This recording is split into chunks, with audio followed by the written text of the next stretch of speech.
Hello students, Gokul Hindi அகாடமியில் spoken Hindi 47 இருக்கோம். இன்றைக்கி நம்ம சந்திக்து வர்த்தமான் கால் பார்க்க போகிறோம். வர்த்தமான் கால்னால் நம்ம ஏற்கனவே பார்த்துட்டோம், ப்ரெசன்ட் டென்ஸு. இது சந்தேகத்தை காட்டும் சென்டென்சஸ். எல்லாமே சந்தேகமாக படித்திருக்கலாம், படித்து கொண்டிருக்கலாம், வந்து கொண்டிருக்கலாம். யாருக்கு தெரியும், வந்துக்கிட்டு இருப்பான்னு நினைக்கிறேன், படிச்சுக்கிட்டு இருப்பான்னு நினைக்கிறேன், என்னென்ன போய் சேர்ந்துருப்பான்னு நினைக்கிறேன். இந்த மாதிரிலாம் நம்ம டவுட்ஃபுல்லாக சொல்கிறோம் இல்லைங்களா? அதை எப்படி சொல்கிறது? Doubtful present. டவுட்ஃபுல்லே பாஸ்ட், ஃபியூச்சர் எல்லாமே இருக்குது. ஸோ இது டவுட்ஃபுல் ப்ரெசன்ட். வர்த்தமான் கால்னா ப்ரெசன்ட் டென்ஸ் இல்லையா? அதனால் சந்திக்து வர்த்தமான் கால் டவுட்ஃபுல் ப்ரெசன்ட்டு பார்க்க போகிறோம். சந்தேகத்தை காட்டும் நிகழ்காலம். Arun may be studying in the college. Arun college में पढ़ता होगा. पढ़ता होगा. அருண் காலேஜில் என்ன பண்ணிட்டு இருக்கலாம்? படித்து கொண்டிருக்கலாம். होगा, पढ़ता होगा. அருண் காலேஜ் में पढ़ता होगा. அருண் கல்லூரியில் படித்து கொண்டிருக்கலாம். கல்லூரி விட்டு இப்போ வீட்டுக்கு வந்து கொண்டிருக்கலாம்.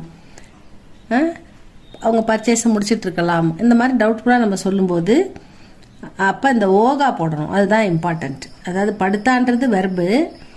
படிக்கிறான், எழுதுகிறான், சாப்பிடுகிறான், தூங்குகிறான் அப்படின்லாம் சொல்கிறோம் இல்லையா? அதுதான் வெர்பு. வெர்புக்கு பக்கத்தில் நம்ம இங்கே அருண் மஸ்குலின் ஜெண்டர் அப்படின்றதால ஓகா போடுறோம். இங்கே ஃபெமினின் ஜெண்டர் ஒரு ராதா அப்படின்னு இருந்ததுன்னா ஹோகி அப்படின்னு போடுவோம். அதனால் காலேஜுமே படுத்தா ஹோகா. இப்போ சீதா காலேஜுமே படுத்தா ஹோகி அப்படி சொல்லணும், ஃபெமினின் ஜெண்டராக இருந்தால்.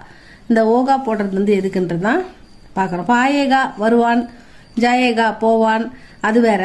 ஏகா ஓ அப்படி. இந்த ஓகா அப்படின்றது இந்த இடத்துல சந்தேகத்தை காட்டும் நிகழ்காலம். அருண் கல்லூரியில் படித்து கொண்டிருப்பான். அம்மா ரோட்டி பனாத்தி ஓங்கி. அம்மா என்ன செஞ்சுக்கிட்டு இருப்பாங்க? அம்மா என்ன சமைச்சிக்கிட்டு இருப்பாங்க அப்படின்னு சொல்லுவோம் இல்லையா? அப்பா எங்கே இருப்பார்? அப்பா என்னென்ன நடந்துகிட்டு இருப்பார், வாக்கிங்கில் இருப்பார் அப்படின்னு சொல்கிறோம் இல்லையா? அந்த மாதிரி இருப்பார் அப்படின்றது கன்ஃபார்மாக இருக்கார், வாக்கிங்கில் இருக்கார் அப்படின்னு சொல்லாமல் ஒரு சந்தேகமாக சொல்கிறோம். அதுதான் மா ரோட்டி பனாத்தி ஓங்கி. Mother may be preparing rotis. அம்மா ரொட்டி செய்து கொண்டிருப்பார்கள் அப்படின்னு சொல்கிறாங்க சந்தேகத்தில். அடுத்தது ஜாசன் கிதாப் படு ரஹா ஓகி ஓகா. அதாவது இங்கே என்ன இருக்குன்னா படுனான்றது படிக்கிறது, படித்து கொண்டிருக்கலாம். அவன் கொண்டு அப்படின்னு வர்றதால சேர்த்து சொல்கிறாங்க. படித்து கொண்டிருப்பான். ஜாசன்